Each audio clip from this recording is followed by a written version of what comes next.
We start by creating a blank main.cpp file and cmakelist.txt. Now let's open the ObjectBox sync client docs and copy the contents of cmakeLists from there to our project. We can see it already configuring.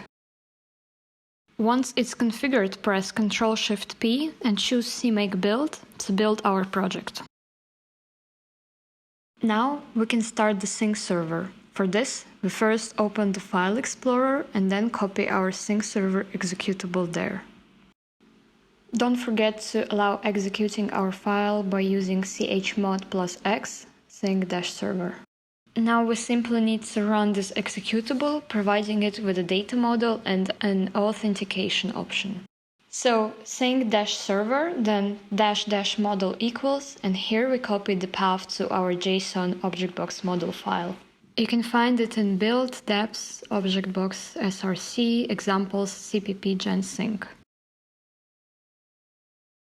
For simplicity, we opt for no authentication, so type unsecured-no-authentication. To run the example app, you need to select cpp gen sync as the target and launch it. Here's how the command line app looks like. In this video, we only want to create a new task and check that it syncs with the server. Type new task-cpp and open the admin UI via a link in the sync server output.